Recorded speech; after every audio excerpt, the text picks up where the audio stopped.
para un riego de baja frecuencia, como es gravedad y aspersión, en donde el agua se debe acumular en el suelo para satisfacer la necesidad de una planta que puede ser 3, 4, 5, 7 días, el requerimiento de lavado, como ustedes observan, es un valor que da aproximadamente 0.1, ya aproximando los decimales. Eso quiere decir que el 10% del agua que yo esté aplicando, o en este caso el 11%, el 9% del agua que esté aplicando, pero ya aproximadamente ese valor es 10, es necesario ubicarlo en el suelo para que las sales no se acumulen en la superficie del suelo en donde las raíces llegan, sino que se alejen de la periferia de las raíces. Por eso es ese valor adicional, es decir, a más de lo que necesita la planta. Por ejemplo, yo en frijol les puse un caso de 246 milímetros. Si el frijol necesita 246 milímetros, yo aparte de los 246 milímetros necesito adicionar el 10% más de ese volumen de agua que yo necesito aplicar al cultivo para que lave las sales o las aleje del sistema de raíces donde va a estar funcionando el cultivo. ¿Sí? Y eso yo lo puedo hacer riego a riego, o lo puedo hacer en una fase del cultivo en donde la evapotranspiración sea menor, o lo hago al final de la cosecha. Eso lo decide en este caso el técnico en función a estos elementos. Nótese o dése en cuenta de que si no tenemos los análisis de laboratorio del agua, yo no puedo predecir un régimen de lavado en un valor real. Es decir, estoy dando un valor ni aproximado, y eso es un error. Se debe de pedir el análisis del agua bajo los parámetros que en este caso estamos revisando. Como mínimo, en este caso, conductividad eléctrica, ¿sí? Pero pues el análisis que es más completo sería lo mejor. Para el otro tipo de riego, en donde el agua no se acumula mucho en el suelo, porque prácticamente solo son dosis diarias, porque es un riego de alta frecuencia. Ese es el siguiente método de cálculo. No sé si tengan alguna inquietud aquí al respecto de este primer ejercicio. ¿No? Ok. Entonces, para el otro cultivo, nosotros vamos a considerar la tabla que ustedes tienen, la que les compartí, la tabla número 2, la tienen que tener, en donde pues voy a utilizar un cultivo llamado judía, o también nuestro vulgo común es llamado frijol, en donde pues comienzo a utilizar la tabla para tomar los valores. La fórmula general de judía me dice que mi valor de disminución de rendimiento siempre va a ser el 100%, es decir, lo máximo. Por lo tanto, mi valor a utilizar en la fórmula sería 6.3. ¿Cuál es la fórmula? La que en este caso se presentó en las diapositivas anteriores y la que tengo reemplazada aquí. Es decir, 0.82 es la conductividad eléctrica del agua de riego, 2, que es el valor de la fórmula, por el máximo valor de la conductividad de estrato de saturación, que en este caso es 6.3. Para riego por goteo y riego por aspersión de alta frecuencia, como decía, ¿qué decía? Que esto es cuando la cantidad de agua que se debe de aplicar es mayor en su aplicación en frecuencia. Es decir, riegos diarios, aplicaciones diarias hasta en este caso, aspersión de alta frecuencia, que es microaspersión, hasta 3 días, en este caso podría asumir bajo este principio. Microaspersión es considerada una aspersión de alta frecuencia. Pero cuando yo tengo el otro riego donde el agua la almaceno en el suelo por 5 días, por 7 días, por 8 días, es necesario el de baja frecuencia. Entonces, eso lo decido yo. Pero miren, en el caso de judía, yo la judía la puedo regar también por aspersión, sin ningún problema. Pero ¿cuál es la decisión que yo tomo para escoger goteo o aspersión? Son varios factores, en este caso son 7, en donde yo tengo que decidir con cuáles de todos esos factores se acomoda mejor la condición de tomar mi método de riego. Bajo lo que estamos determinando en estos ejercicios, en el enunciado yo indico que es bajo riego por goteo o bajo riego por aspersión, porque todavía no les he dado esa parte en donde usted debe seleccionar cuál es el método de riego más conveniente. La vez pasada, el 10% me representaba que mi caudal que yo iba a aplicar al cultivo como tal, el 10% yo lo iba a emplear para que se quede infiltrado en el suelo y pueda yo limpiar sales, ¿no? En este caso, el 100% me representa que aparte del caudal que yo necesito, voy a poner otro porcentaje más, o ¿cómo sería ahí? Claro, lo que sucede es que nótese que la cantidad de agua que se va a aplicar diariamente por un riego por goteo es menor en lámina o en volumen en comparación de un riego por aspersión que se aplica en cada 7, 6, 8 días.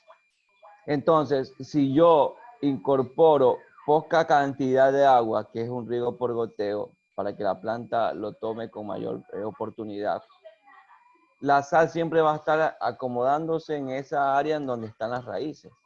No va a poder sobrepasar de ella por efecto de que yo no estoy aplicando grandes cantidades de agua. Entonces, este margen para lavado de sales en riego por goteo es muy importante porque gracias a ese 6%, 7% que yo pueda asumir de ese resultado, dará la posibilidad a que las sales se alejen de ese sistema de raíces en donde estaría en este caso la humedad por efecto de las pocas cantidades de agua que estoy aplicando riego a riego. Bueno, entonces, luego que yo he transformado la conductividad eléctrica en función a un instrumento para ajustar a 25 grados, además que he verificado el análisis de salinidad que esté bien elaborado en función al balance de cationes-aniones, además de he evaluado el requerimiento régimen de lavado para el cultivo en función a los métodos de riego que voy a utilizar, ¿sí? Y a la vez también voy tomando decisiones. Por ejemplo, si el régimen de lavado para ambos o cualquiera de los dos cálculos me hubiese dado más del 20% en cálculo, ustedes saben que la teoría dice que se debe de buscar otro cultivo que sea más tolerante a la salinidad. Bajo los cálculos que nosotros tuvimos, ninguno me dio, en este caso, mayor del 20%. El mayor que llegó fue el de 10%, el de aspersión. Entonces no hay ningún problema. Pero si me diera el caso que lo hago para un cultivo en donde mi requerimiento de lavado es mayor que el 20%, se toma la decisión de cambiar de cultivo o dejar ese cultivo, pero poner una observación muy importante, como tal vez que sea una planta que solo se puede cultivar en ese lugar bajo esas condiciones climáticas, o que el mercado está pagando muy bien por ese producto, o que tal vez yo tengo mucha cantidad de agua disponible en la propiedad donde estoy captando ese recurso. ¿Sí? Además de todos esos parámetros, necesito yo darle una categoría a esa agua que voy a utilizar. ¿Cómo yo le doy una categoría? Pues yo necesito ir evaluando otros aspectos que vemos en la teoría. Y evaluar en este caso los problemas de infiltración por la relación absorción-sodio es uno de los elementos principales. ¿Debido a qué? Recuerden que cuando en el suelo hay cierta cantidad de elementos químicos, estos pueden disgregar el suelo y cambiar su estructura. Y al cambiar la estructura, el movimiento del agua en el suelo, es decir, cómo el agua se mueve bajo el suelo, llamada infiltración, se va a modificar y posiblemente tengamos problemas en que el agua se mueva de una mejor manera en el suelo y se almacene como tal. Para ello se debe calcular la relación de absorción-sodio. ¿Qué es ella? Es justamente la relación que hay entre los cationes que nosotros revisamos en los ejercicios. Calcio, sodio y magnesio. ¿Sí? Pero nótense que los valores deben de ir en 1000 equivalentes por litro.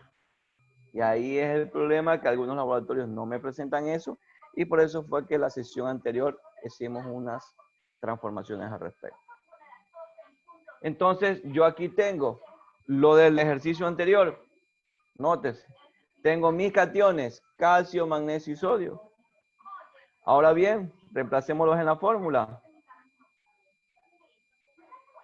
Ahí están mis valores de los cationes en mil equivalentes por litro. Calcio 7.7, magnesio 1.02 y sodio 0.18. Inge, una Cuénteme, pregunta. dígame. Ahí en esa fórmula de RAS, es por ejemplo, en el calcio, ese 2 más, ¿qué es? ¿Algún elevado o es el elevado acá de los iones que tiene? El número que representa como superíndice en Solo el iría caso de nomás los el cationes. 7.77, nada más.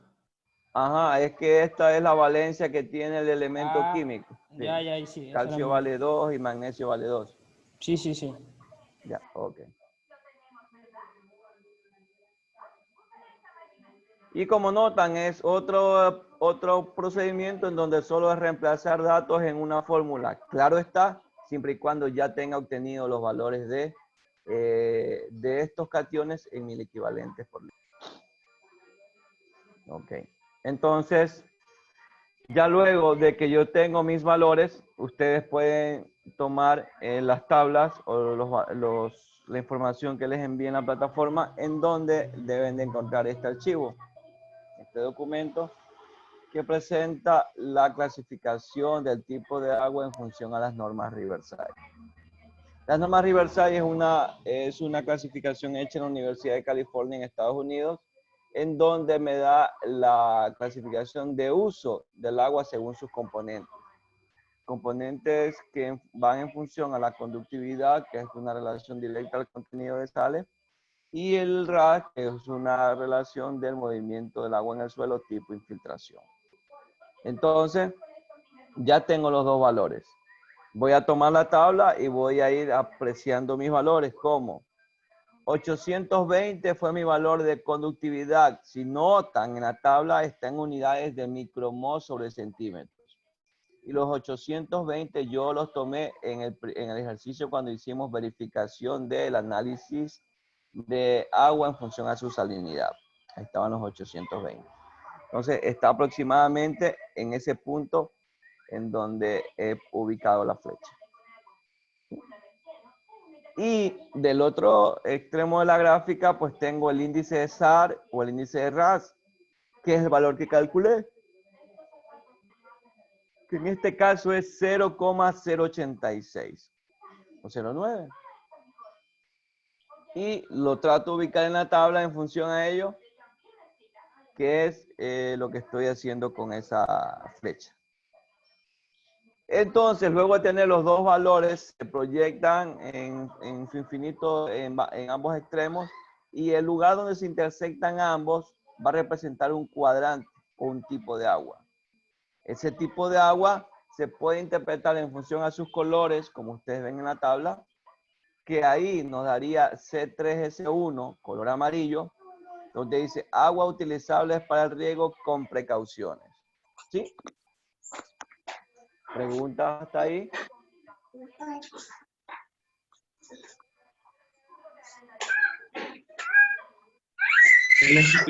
La clasificación por colores, ¿qué simboliza? Por ejemplo, el C3, C4, que van variando a medida que va subiendo. Ya, en función a los colores, en primer lugar, es la facilidad de utilizar el agua sin tener ningún inconveniente posterior o en el proceso. El color verde, como ustedes ven, es un agua de buena calidad. Entonces no voy a tener problemas en utilizar en función de riego.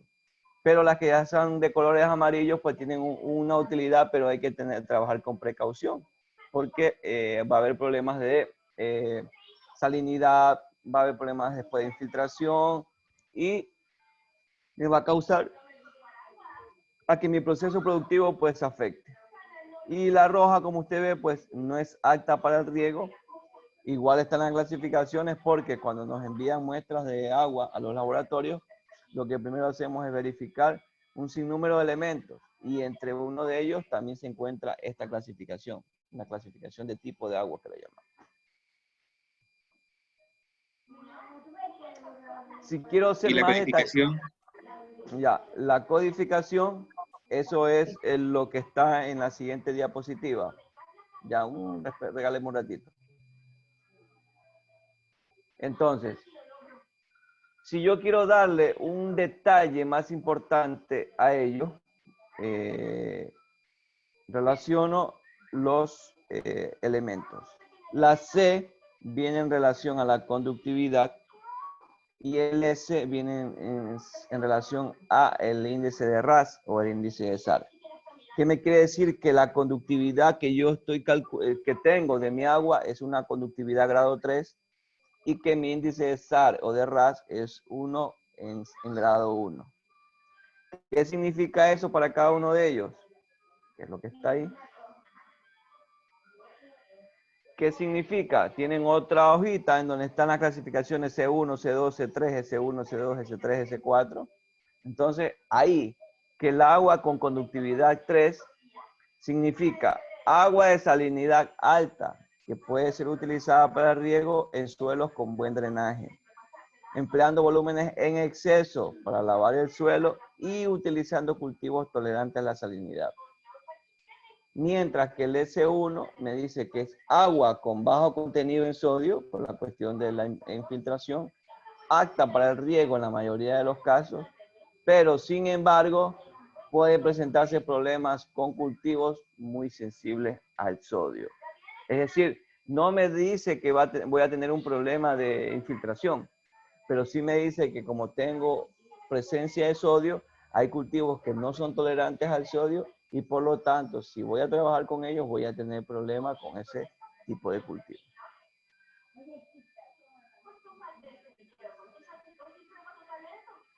Esta clasificación me da una interesante interpretación, ¿sí?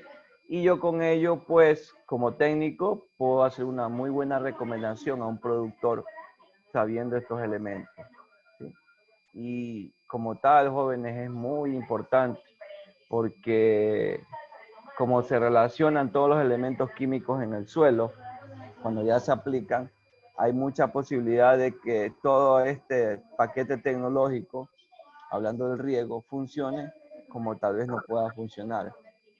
¿Por qué? Porque hay muchos elementos químicos en el suelo, cuando el momento que se interactúan con el agua, hay reacciones químicas entre ellos y en algunos casos pues no hay la disponibilidad debida de ellos para que la planta pueda satisfacer sus necesidades nutricionales y comienzan a haber tal vez problemas en las plantaciones de síntomas o deficiencias de algún elemento químico por la presencia de algunos de estos elementos que no se consideró.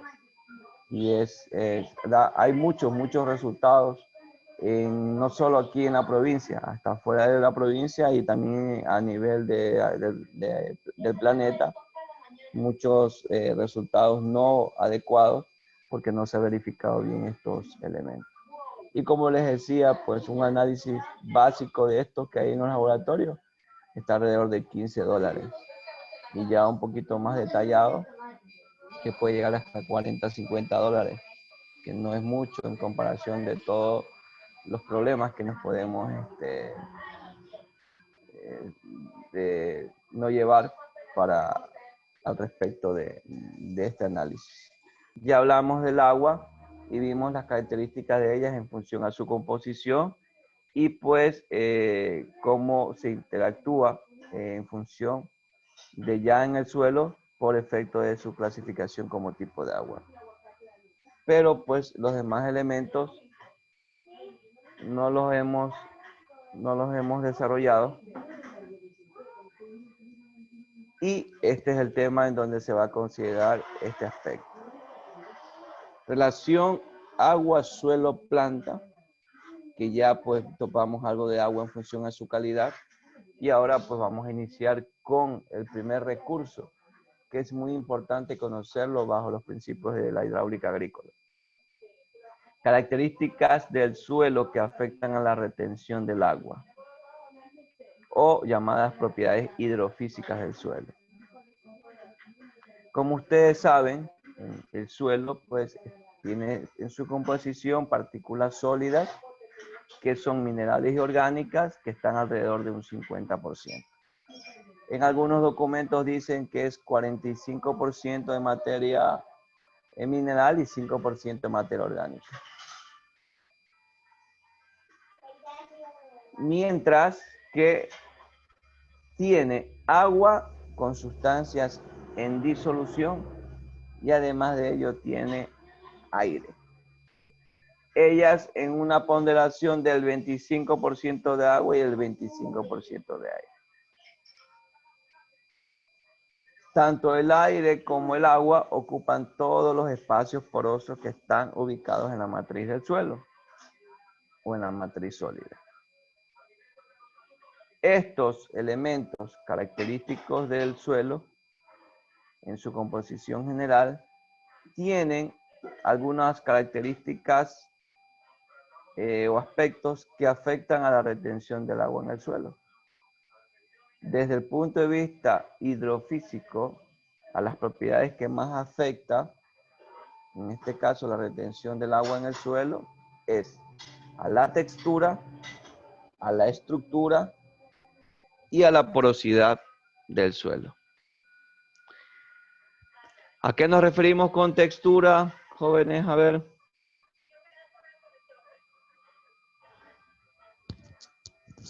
¿Qué es la textura de un suelo?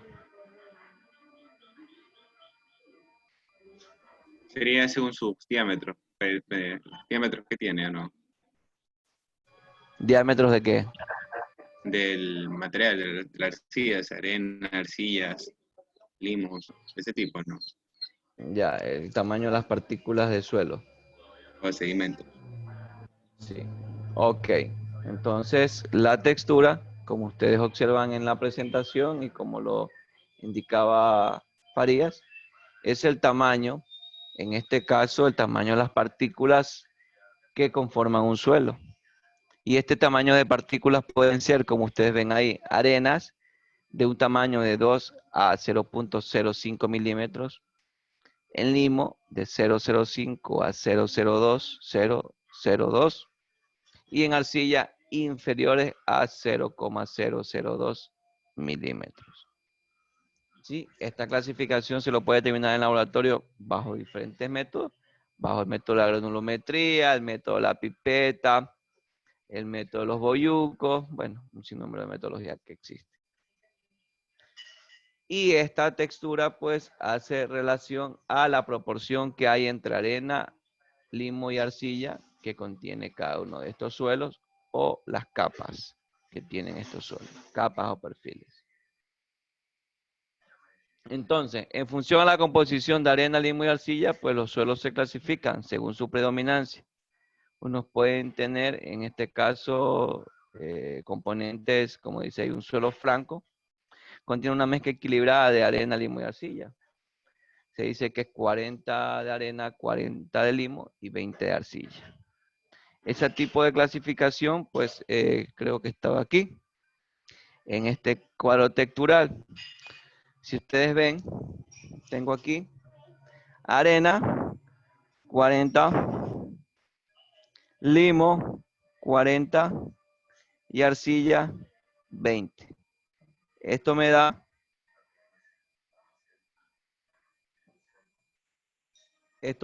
la posibilidad de hacerlo de esta manera. Voy a marcarlo aquí. 40 limo, 40 arena, 20 arcilla. Y tengo mi suelo franco. Sí, que es una clasificación para el tipo de suelo. Y lo utilizamos mediante el triángulo de textura, que es la clasificación general. Para no disponer de este triángulo textural, también hay unas pequeñas plataformas en línea que se utilizan para determinar estos valores. Les voy a mostrar esta plataforma para que la tengan pendiente y luego la puedan utilizar cuando se las envíe a la plataforma. Ya les muestro un momentito. Esta está en...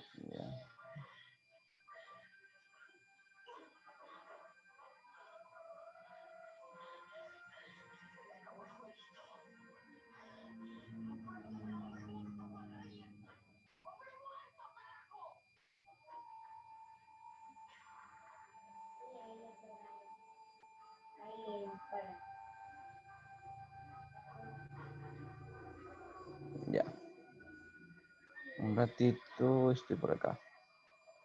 Ya, ahora sí, vamos a ver esto. Ok, entonces si ustedes notan, esta es una pequeña aplicación que hay en donde pues yo puedo hacer una clasificación del tipo de suelo. Veamos aquí, tengo un ejemplo de un suelo. Vamos a poner 40 de arena. Vamos a poner 20 de arcilla. Y por efecto me quedan los 40 de limo y me dice que es un suelo franco. Si yo voy al triángulo de textura, lo encuentro aquí. Me lo grafica. Y así mismo, como ustedes ven, tengo 40 de limo. Tengo 40 de arena. Y tengo 20 de arcilla. No necesito yo ya graficarlo, sino que la misma versión de esta pequeña plataforma me da este dato.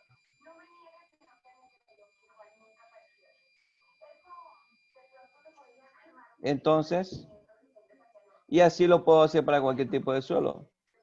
¿Cuál es la ventaja de esta pequeña plataforma? Que ella te dice si hay un error cuando tú vas a hacer algún cálculo. Vamos a poner un ejemplo. 30 de arena. Vamos a poner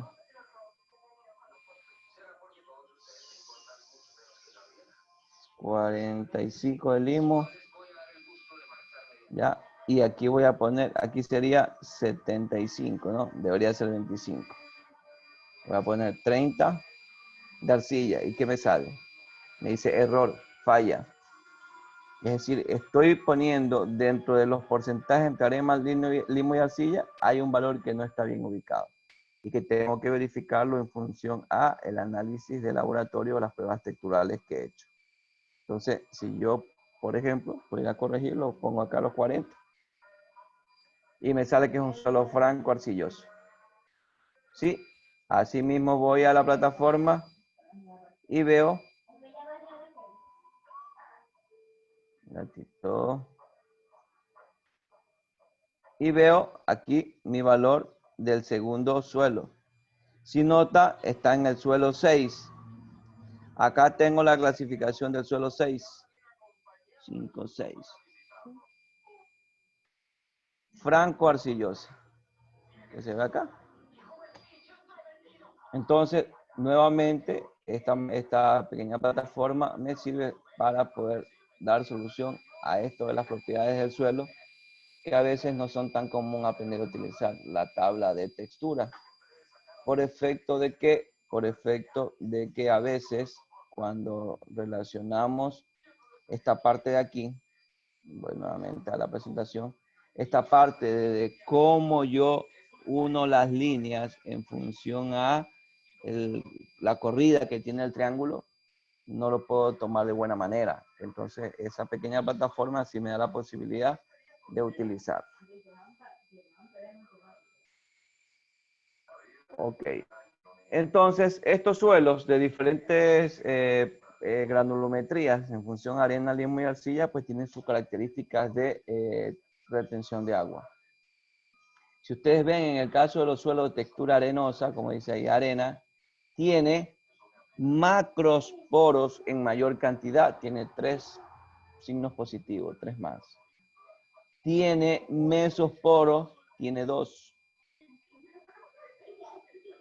Y en microsporos tiene 1.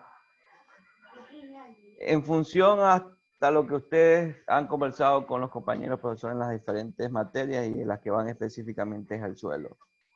¿Cuál sería el tipo de poros que se almacenaría agua en el suelo y de otra serviría para almacenar aire? ¿Qué creen ustedes?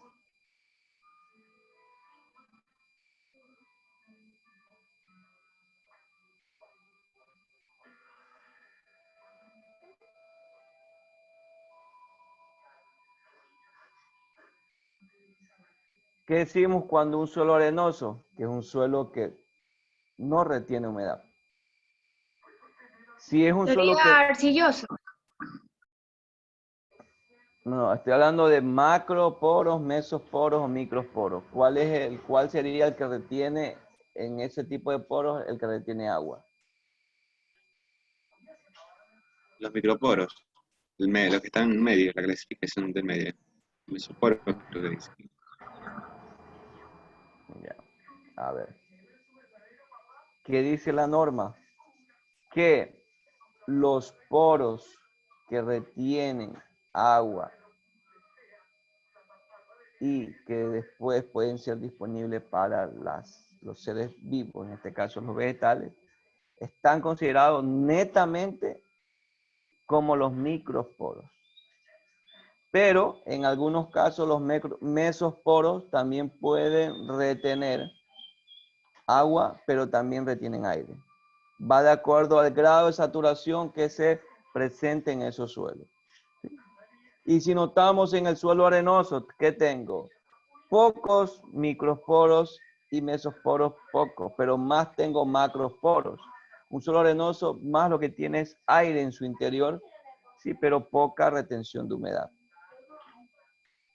En un suelo limoso, como ustedes ven, tipo limo, tengo equiparado o en el mismo porcentaje o en la misma cantidad los macroporos, los mesoporos y los microporos. Es un suelo mediano que tiene esas propiedades de, en este caso, mantener en buenas condiciones tanto el agua como el aire. Pero, si observan el suelo arcilloso, pues los suelos arcillosos retienen mucha humedad. ¿Sí? Y al retener mucha humedad también en cierta parte es malo para los cultivos, de acuerdo al tipo de cultivo, ¿no? Y de aire pues tienen muy poco. Entonces eso también, la relación de aire en el suelo también es malo para las plantas. ¿Por qué? Porque si pierdo oxígeno, tengo un estrés por falta de oxígeno, que era lo que veíamos en drenaje el semestre anterior. ¿Sí? Y si tal vez lo analizo en función a la percolación o lavado, noten que el suelo arenoso tiene la posibilidad de lavar mejor el suelo que un suelo limoso y aún menos todavía el suelo arcilloso casi no se puede lavar en unas buenas condiciones por el tipo de poros que tiene.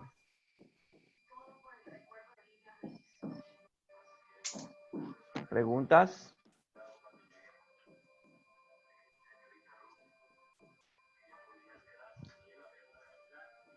Ok. Otra propiedad que hablábamos, la estructura. La estructura, pues, es la forma en cómo se disponen o se agregan las partículas del suelo para formar unidades de mayor tamaño, llamados grumos, agregados. Comúnmente en el campo le dicen terrones, que es algo lo que se encuentra mucho en el campo. Pero este tipo de agregados están ubicados de la forma que se presenta en el suelo, como ustedes podemos ver en la imagen. Hay diferentes tipos de agregaciones. Tipo de agregaciones migajosas, columnares, granulares, prismáticas, en bloques subangulares, en bloques angulares y laminares.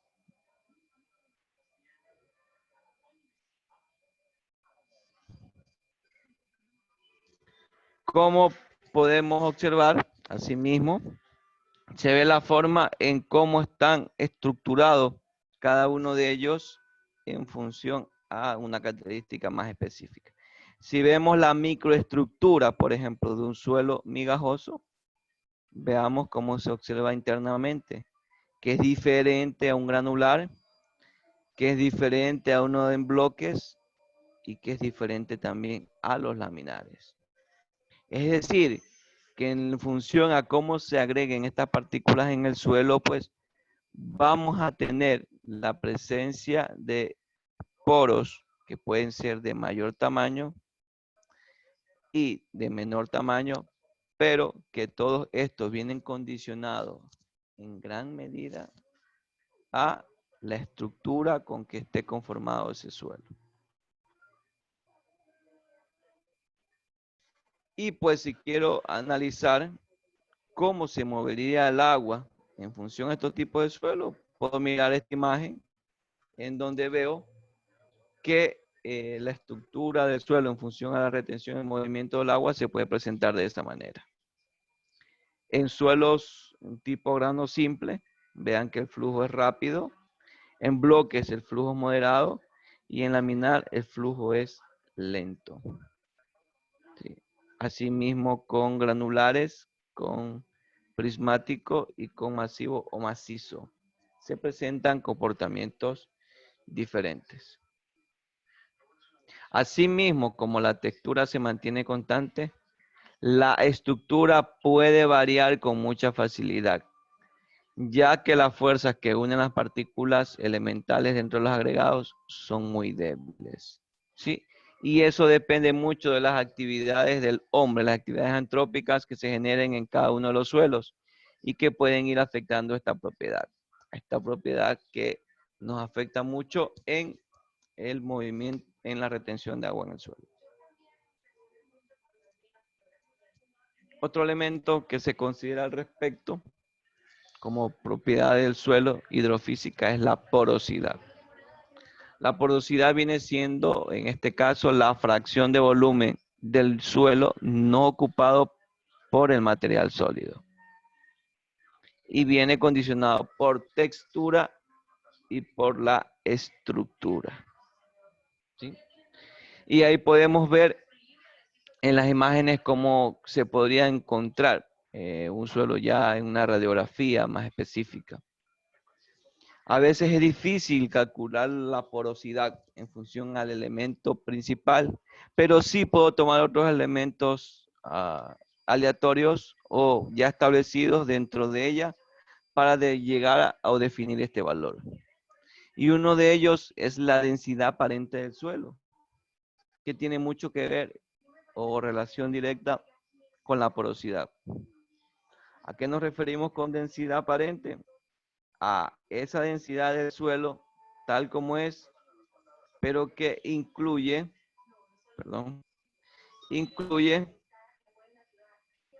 el volumen ocupado por los poros.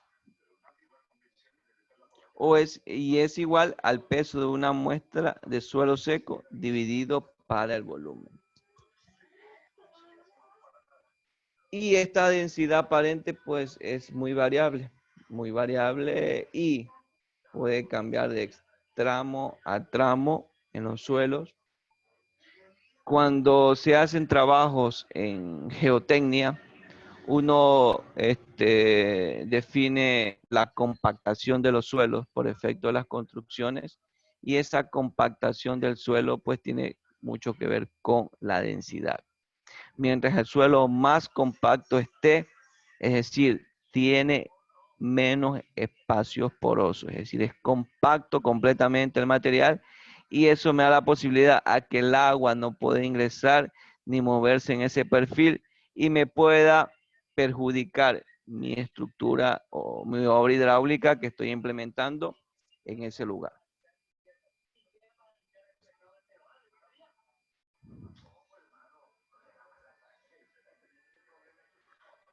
¿Cómo Ingeniero, una podemos pregunta. ver? Dígame.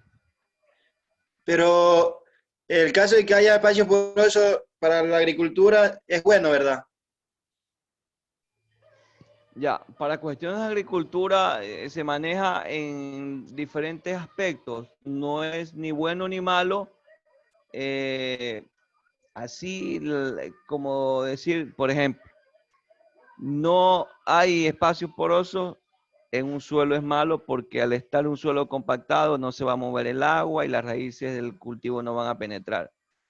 Y si el suelo es muy arenoso, pues en este caso, o muy suelto, no va a tener la posibilidad de que el agua se almacene. Entonces sí es como prácticamente un equilibrio como tal, pero pues en agricultura a veces se trabaja con lo que se tiene, pero mejor se decide en trabajar cuando sea un suelo arenoso, por ejemplo, tipo desierto, en donde yo puedo hacer agricultura con hidroponía, pero no un suelo compacto, porque el sistema de raíces pues no podrá penetrar o entrar en el suelo.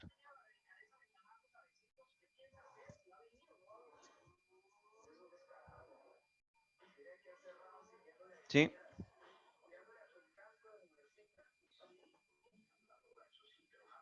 Entonces, como les decía, yo puedo tener valores generales en cuestiones de densidad aparente. Y como ustedes pueden notar en la presentación, dice en suelos minerales, es decir, suelos ricos en componentes nutricionales. Pero en la actualidad ya no tenemos suelos minerales, tenemos unos suelos muy utilizados, muy deteriorados, que estos valores pues ya han cambiado bastante. Pero muchos estudios, muchos técnicos, mucha consultoría trabajan con valores de tabla y no analizan en campo estos elementos, ¿sí? Yo tal vez digo, tomo una muestra de suelo y la llevo al laboratorio a hacer textura. Listo, tengo la textura determinada y ahí lo que hago, me voy a la tabla. Digo que para un suelo arenoso, la densidad aparente puede estar de 1,5 a 1,80. Tomo el valor medio y listo. Eso no se presenta en la vida real. En el año 2015, 2016, yo realicé unas consultorías con el gobierno. Y de todos los tipos de suelos que nosotros encontramos, que son los que ustedes pueden observar en esa tabla, los valores de densidad aparente difieren en mucha cantidad en comparación del valor que está en esta tabla general. Entonces, sí es la recomendación, joven, que se debe de evaluar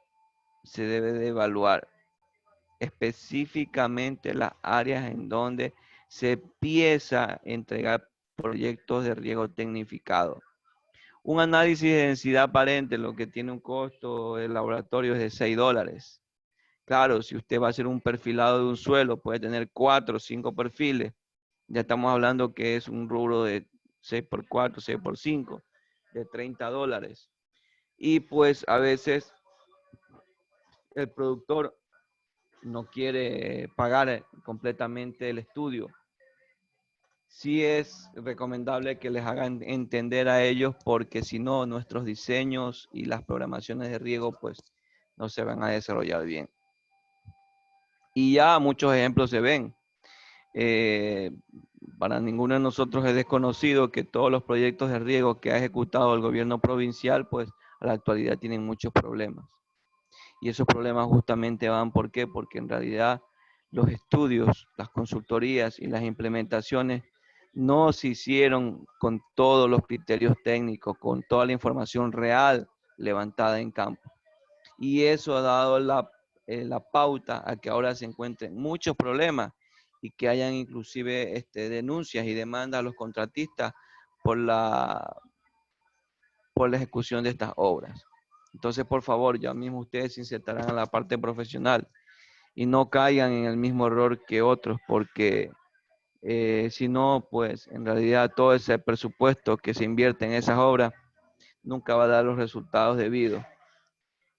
Y recuérdense que como son rubros de alimentación, la alimentación o la agricultura es el único de los rubros que nos da la posibilidad de alimentarnos y sobrevivir.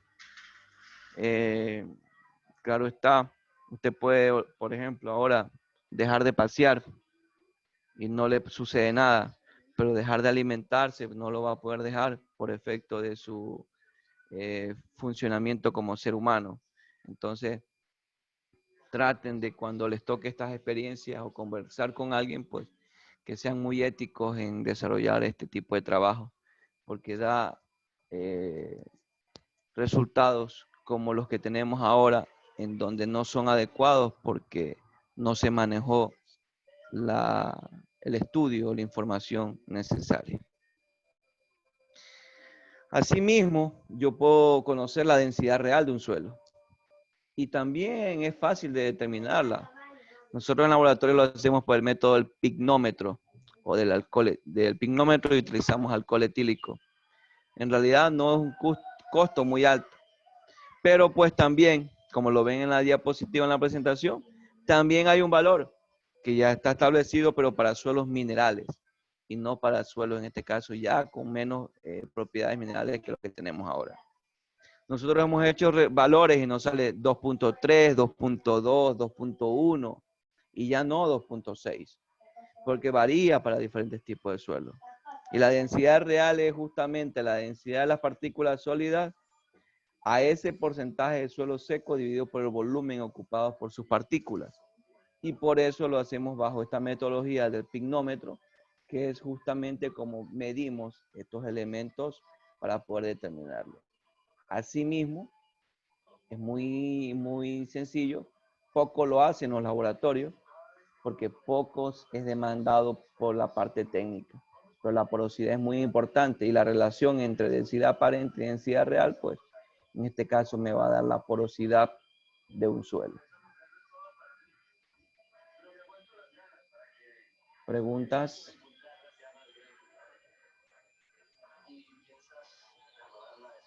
Ya, les muestro los resultados que les mencionaba, como para ya ir pasando de esta parte, pasar a otra. Evidencias. A ver, compañía 1. Pruebas hidrofísica.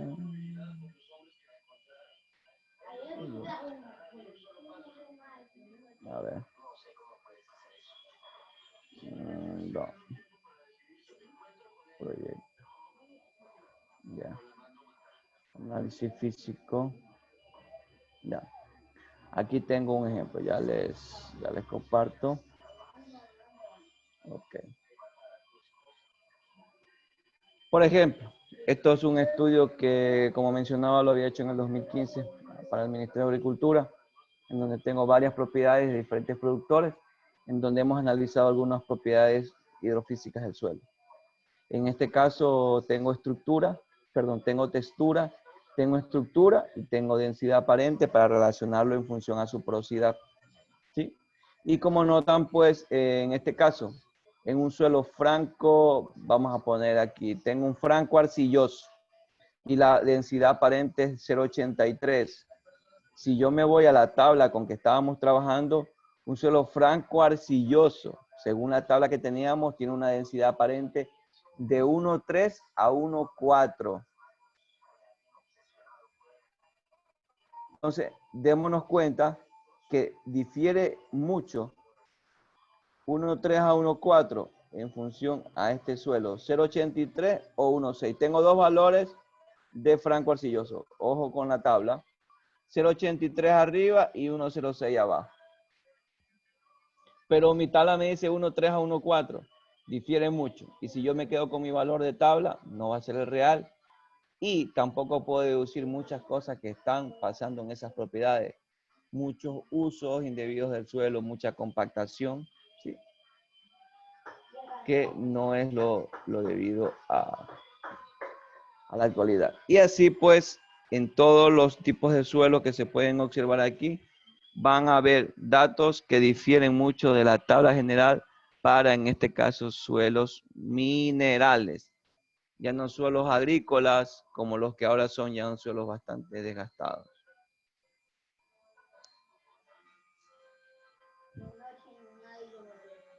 ¿Preguntas?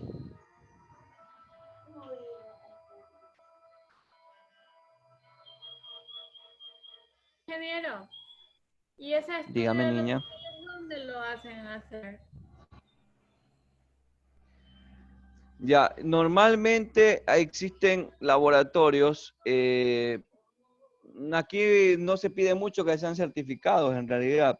Laboratorios, por ejemplo, nosotros hemos trabajado en los laboratorios del INIAP, Puerto Viejo, Santo Domingo, Guayaquil.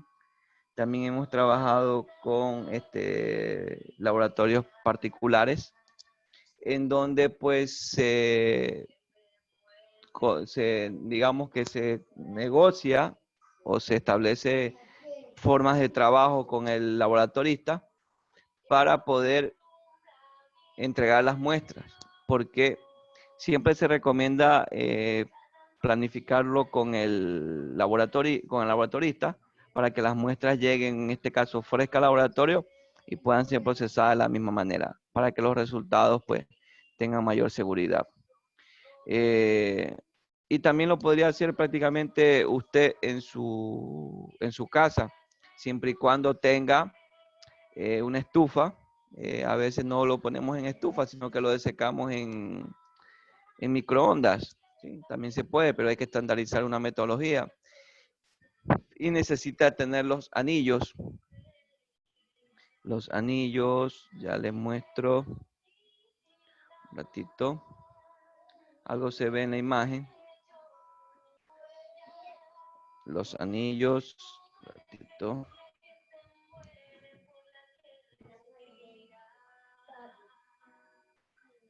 Estoy en clase, ¿no?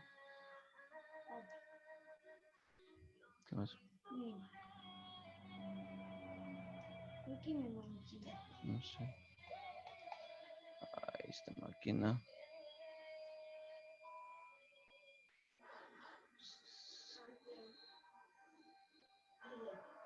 Un ratito que no me coge el archivo.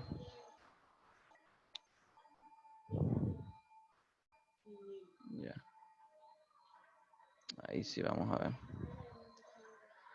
Ya, entonces sería...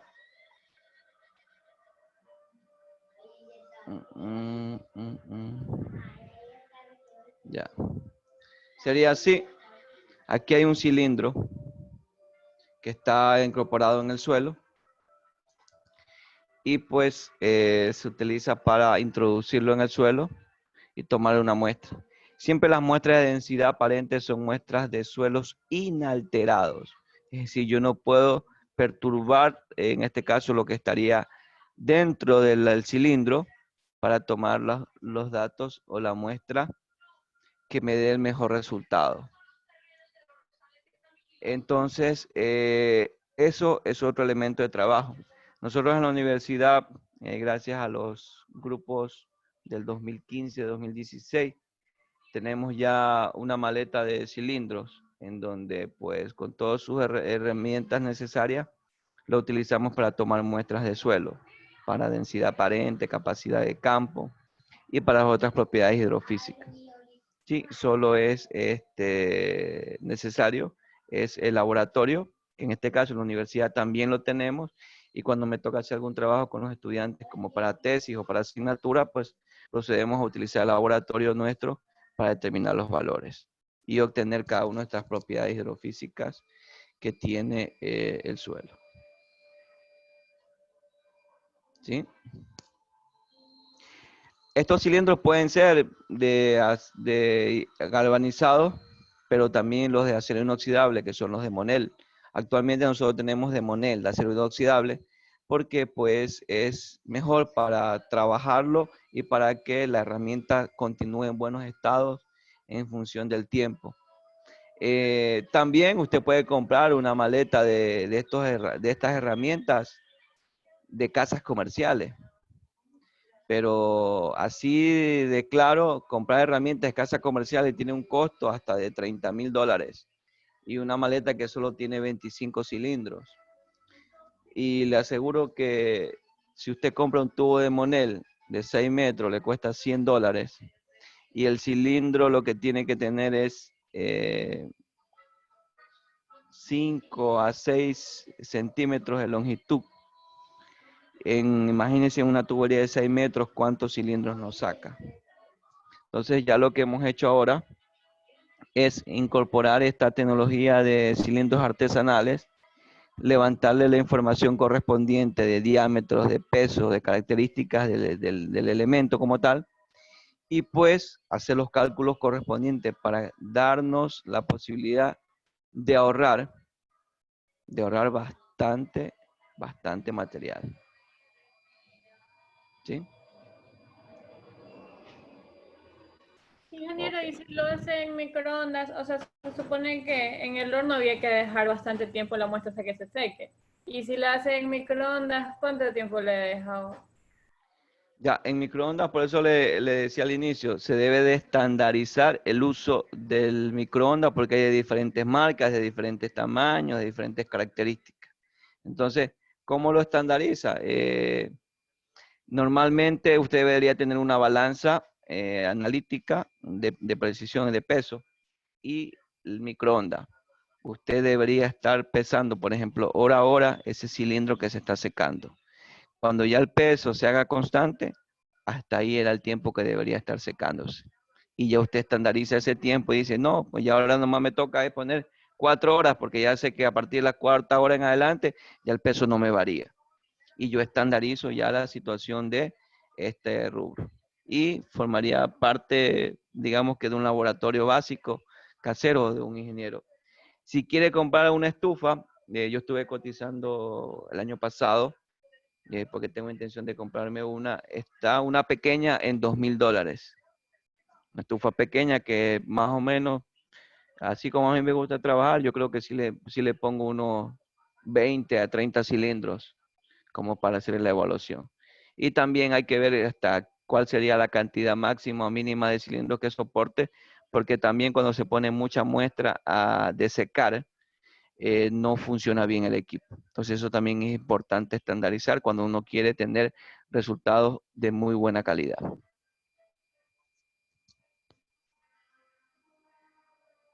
¿Seguimos? Ok.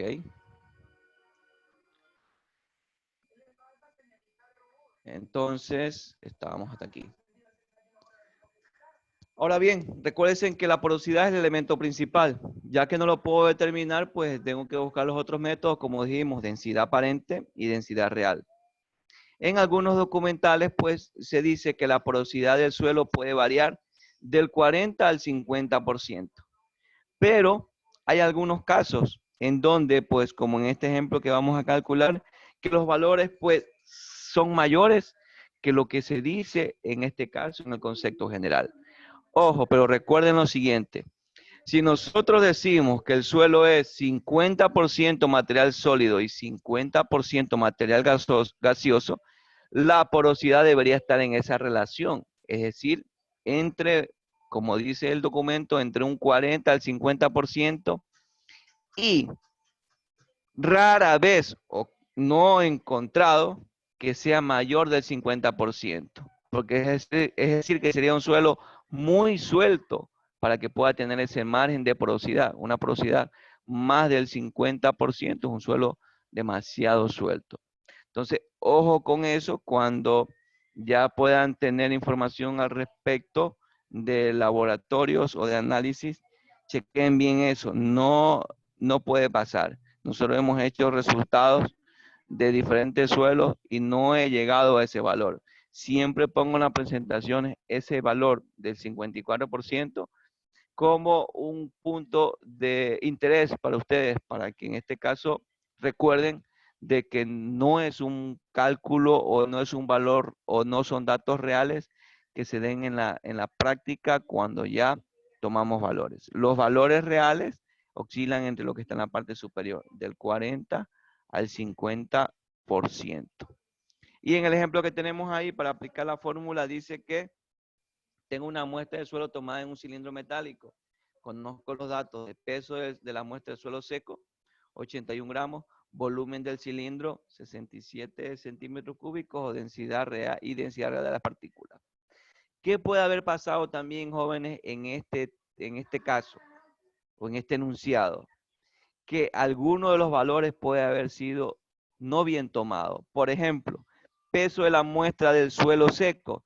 Tal vez yo estoy trabajando con una balanza que no es de precisión o no es una balanza que está calibrada y por lo tanto no me arroja resultados reales. Punto B, volumen. Tal vez determiné mal el volumen. No medí bien el volumen de ese cilindro y me dio valores diferentes. Y aún más, la determinación de la densidad real de las partículas. Hice mal el procedimiento para obtener ese valor y tal vez no era 265, pero pues en este caso es el dato que está reportado. Entonces, tampoco podemos conseguir un buen resultado si yo desconozco del origen de esos valores. Y es necesario pues que esto usted lo sepan o confíen de los datos que le están dando para poder determinar este valor. Entonces ahí lo que se calcula pues es en este caso densidad aparente y la porosidad, que para la porosidad pues está la fórmula ahí, que es la densidad real menos la aparente dividido para la real por 100, y es el dato sorpresa que da 54,72, que no debería ser en ese margen, y la densidad aparente, que es peso de suelo seco dividido para el volumen del suelo, me dará que es una densidad aparente de 1,20, que ese valor pues sí es creíble. ¿Sí? 1,20 como densidad aparente es manejable ese valor, pero el de porosidad no. Entonces, si el peso del suelo seco está bien y del volumen está bien, hay un problema en el cálculo de ¿qué? De la densidad real de las partículas. Y ahí es donde se debe atacar cuando se revisan estos análisis. Y varía o está fuera del rango de los valores que nosotros determinamos. Ahora, en función del suelo, no solo es estos elementos que vimos, que es la porosidad, la textura y la estructura. También hay otros elementos, pero principalmente vamos a ir conversando sobre ellos tres y vamos a ir pasando sobre otros criterios de suelo que ya relacionan a un cultivo en específico, a un ser viviente. Y él es el que está observando en la diapositiva. La profundidad del suelo explorada por las raíces. ¿Qué pasa en algunos suelos, jóvenes? En algunos suelos pasa a que en su profundidad, que nosotros no podemos conocer qué es lo que haya, presenten características de rocas, gravas, franjas calcáreas, y hace a que pueda intervenir en la profundidad de las raíces del cultivo. ¿Sí? Todo esto, asimismo como dice entre paréntesis en el enunciado, textura y estructura. También tiene algo que ver porque un suelo arcilloso, por ejemplo, sus raíces de un cultivo van a penetrar menos que si es un suelo arenoso. En un suelo arenoso la raíz penetra más profundamente, ¿sí? Que en un suelo arcilloso. Asimismo, si tengo niveles freáticos, de la misma manera, recuerden que la raíz pues no puede pasar mucho tiempo con agua y comienza a alejarse o a morir parte de ella, a podrirse. Y pues disminuiría el tamaño. Si podemos ver en el caso de la imagen, también podemos hablar de características genéticas de la planta. Y hay plantas que genéticamente tienen un sistema raíz mayor que el de otros cultivos. Y pues, por lo tanto, exploran mayor profundidad, como el ejemplo que está ahí, la alfalfa con el trigo, exploran mayor el suelo. Y eso ya no lo podemos nosotros dejar pasar así, porque ya es algo genético que pues va intrínseco en el material de siembra. Y todo esto que estamos viendo, hace que cuando la planta esté bien arraigada y existan buenas condiciones de cultivo, el rendimiento del mismo no quede afectado cuando se reduce alguna causa del sistema de raíces. ¿Sí? Y esto es lo que nosotros buscamos, que al final el cultivo esté bien ubicado y que tenga, en este caso, rendimientos acorde a las características del material. Pero ¿qué puede pasar? Lo que vemos en la imagen. ¿Puede pasar esto en los suelos? Puede pasar que el suelo comience a tener un crecimiento normal, ¿sí? A medida va creciendo la planta, va aumentando su profundidad de penetración de las raíces. Y esto puede suceder a que cuando ya el cultivo desarrolla más y tiene mayor profundidad de raíces y me encuentre horizontes calizos o capas duras o impermeables, esta profundidad del cultivo comienza a tener, de raíces el cultivo comienza a tener problemas y se observa lo que dice la gráfica B, en donde estas raíces están restringidas a penetrar en el suelo por la presencia de un área compactada, por problemas de, en este caso dice, capa arable, es decir, de mucha maquinaria agrícola en el suelo. Y esto se presenta mucho. Hay varios ejemplos al respecto sucedidos. Por ejemplo, en el año 2000, ahí fue como 2010, creo, alrededor del 2010. Un señor compró 200 hectáreas en la península de Santa Elena. Unos suelos muy adecuados porque eran bajos.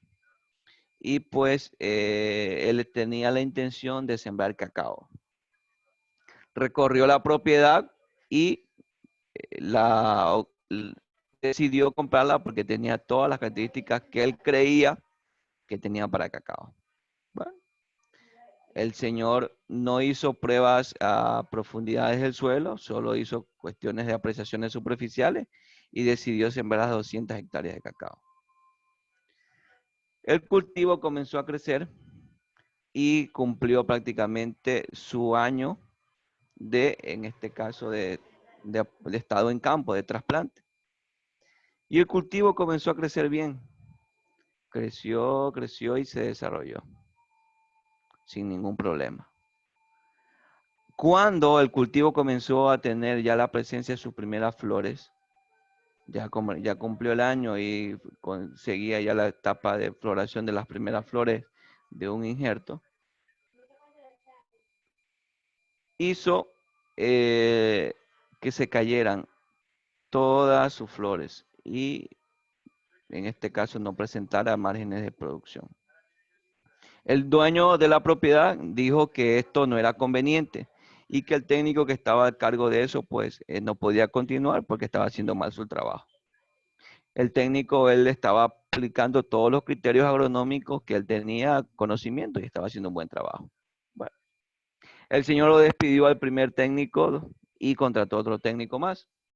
Asimismo, el otro técnico en 6 meses no dio resultados. Seguía el mismo problema.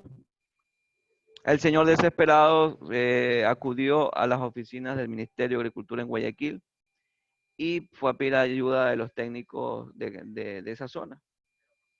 Y pues se consiguió uno de los técnicos que le dijo que le hacía un trabajo pero particular. Entonces el señor le comentó todo lo que él había hecho hasta el momento y el técnico del ministerio le dijo, yo necesito hacer una exploración en el suelo para ver qué hay hacia abajo del suelo. El señor hizo una calicata y encontró que a los 60 centímetros de ese suelo había una franja de caliza. Y esa franja de caliza había hecho a que el cultivo de cacao no podía seguir cumpliendo sus funciones fisiológicas normales. Y por lo tanto se caían las flores y no había producción. El señor ya había hecho la inversión de 200 hectáreas por un año de cultivo. Estamos hablando de que como mínimo él tenía de inversión, la planta de cacao injertada estaba como a 50 centavos, más el trasplante 75. Bueno, sí había unos más o menos $2 por planta. En una hectárea él sembró 1.111 plantas. En 200 hectáreas por $2 cada planta. Imagínense en la inversión que había hecho el señor hasta el momento.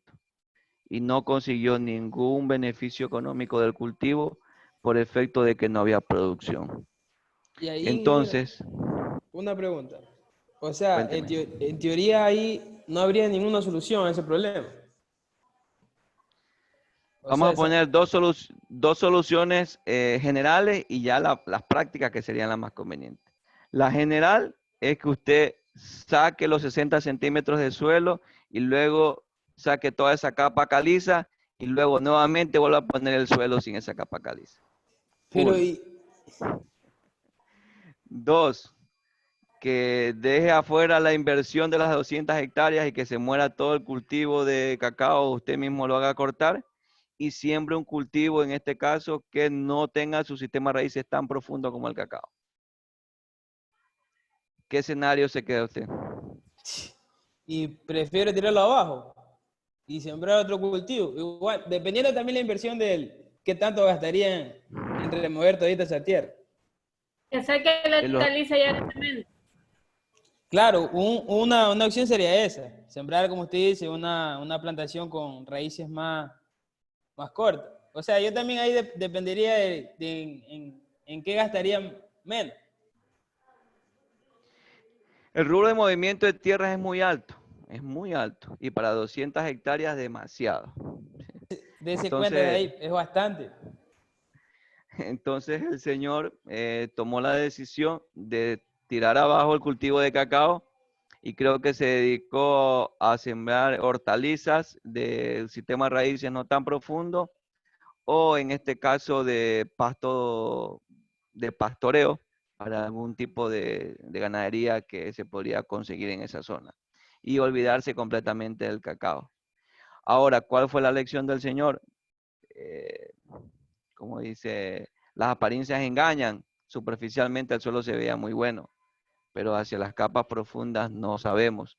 Y es a veces lo que mucho se hace con propiedades, con fincas cuando se compran. En realidad no se hace, no se contrata o no se busca a técnicos para que hagan un estudio antes de hacer ese tipo de inversión.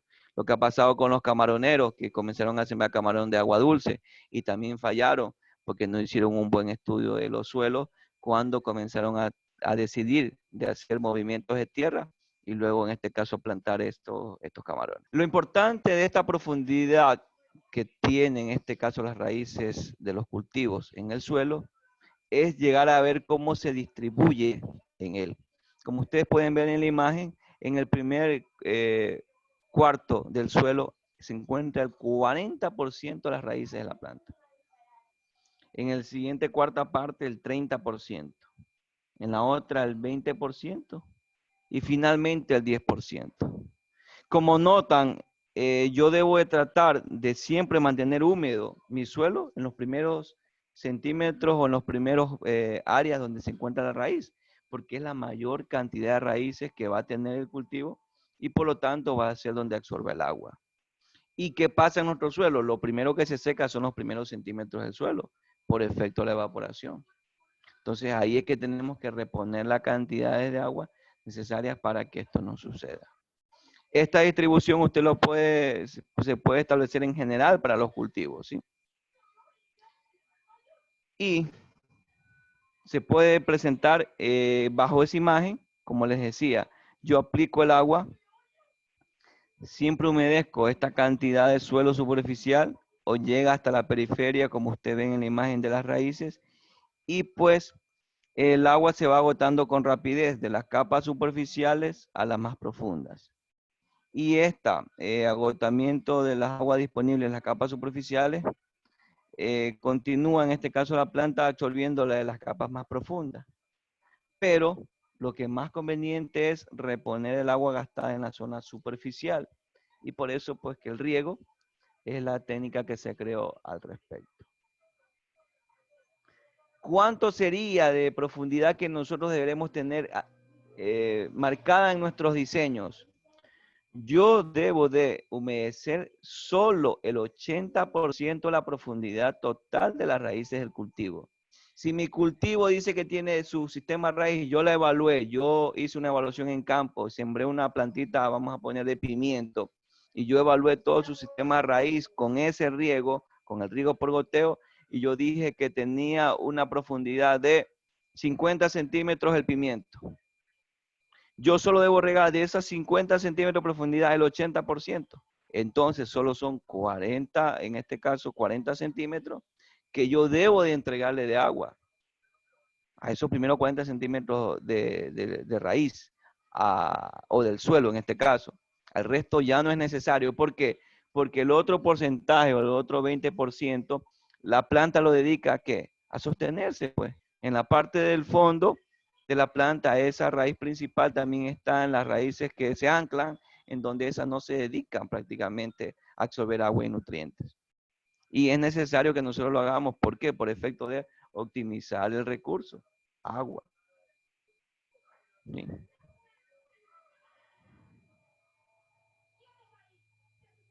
¿Preguntas?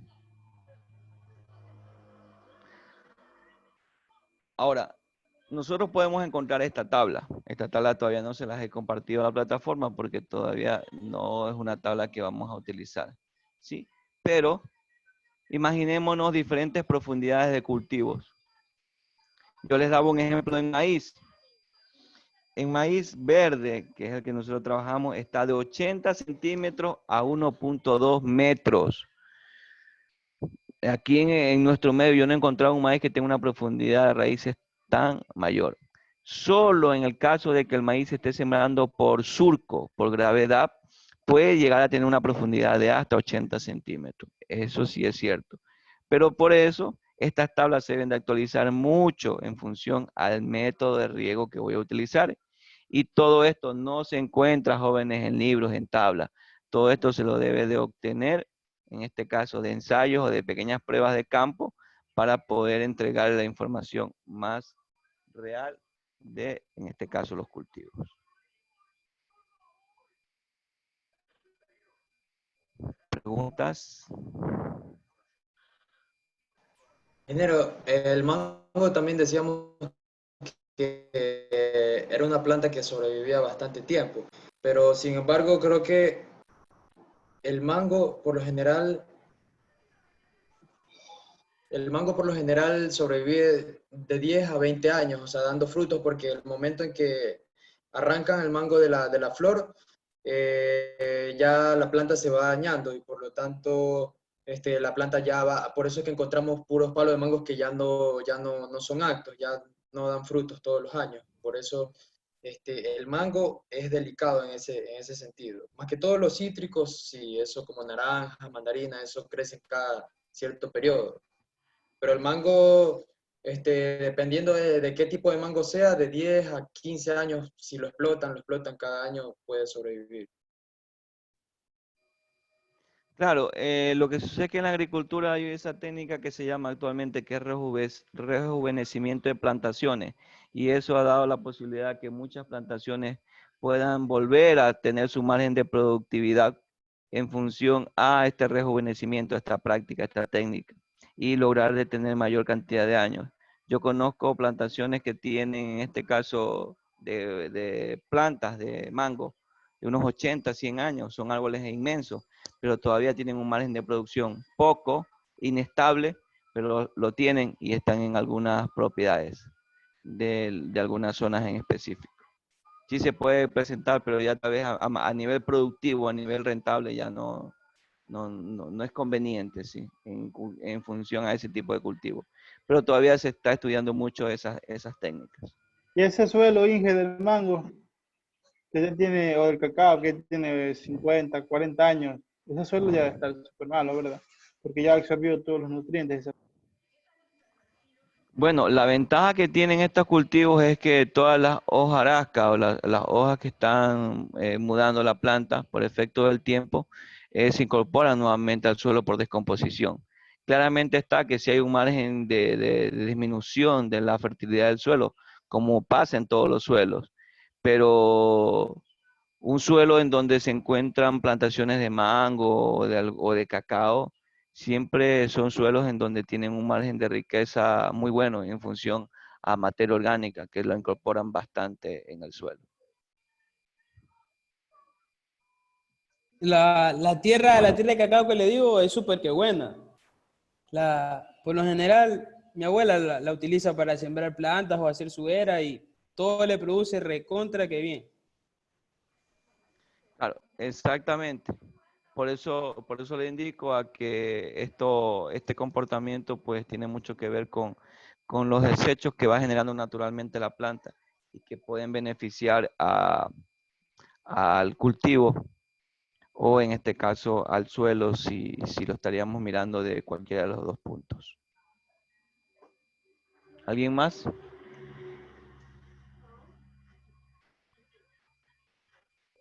Entonces relaciono suelo con la planta en función a las raíces, pero asimismo del suelo.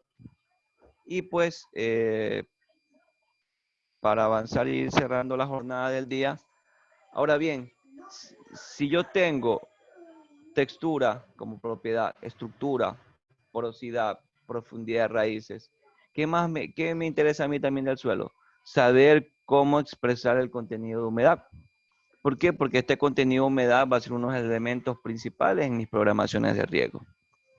Esta forma de expresar humedad del suelo o del contenido de humedad del suelo, lo puedo hacer de varias formas. Varias formas que van en función a diferentes condiciones. La condición 1, que es la humedad gravimétrica, es la más común y la más práctica. ¿Sí? En realidad, pues nos da muchos resultados en poco tiempo y mucha confianza. Esta humedad gravimétrica es el porcentaje de agua que contiene el suelo en relación al peso del suelo seco. Y humedad gravimétrica viene dado por esta fórmula. Peso del agua dividido por el peso del suelo por 100. ¿Cómo lo hago? Ahí está el enunciado. Para poder yo decir que mi suelo está seco, debo de someterlo en una estufa a 105 grados de desecación o mayor de 100 grados. La pregunta de Jocelyn era antes, pero si en un microondas, ¿cómo lo hago? Bueno, los microondas también tienen 100 grados de temperatura. Entonces, por ahí puedo ir viendo cómo estandarizo el tiempo, porque tal vez la temperatura, pues sí la podría llegar. Y hasta lograr peso constante, como les explicaba en antes, y ahí estandarizar mis tiempos, que es lo más conveniente. Con este ejemplo terminamos la clase. Un suelo tiene una muestra que pesa 70 gramos y después de pasado a la estufa pesa 58. Vamos a expresar la humedad en porcentaje de suelo seco. Tengo un suelo húmedo que pesa 70 y después la estufa pesó 58. Entonces, si yo hago la diferencia entre suelo seco y suelo húmedo, ¿qué tendría? Tendría un valor que en este caso es 12. Aplico la fórmula, peso del agua fue 12, peso del suelo seco 58, lo multiplico por 100 y eso me dice que este suelo tiene el 20.68% de humedad. No es un margen de humedad malo. Recuerden que la porosidad está entre el 40 al 50%. Y si este suelo tiene el 20% de agua, prácticamente estoy diciendo que estoy ocupando la mitad, si es el 40% de, en este caso, el porcentaje de espacios porosos que hay. Y como notan, es importante la porosidad porque lo puedo relacionar con la humedad gravimétrica. Además de eso, se presenta esta imagen, como ustedes pueden ver, en donde se explica la muestra del suelo, que está pesada aquí, se pasa a estufa, luego se vuelve a pesar seco, y de ahí se hace la relación, que es la fórmula que ustedes están viendo en la presentación y que también está en el cuadrito.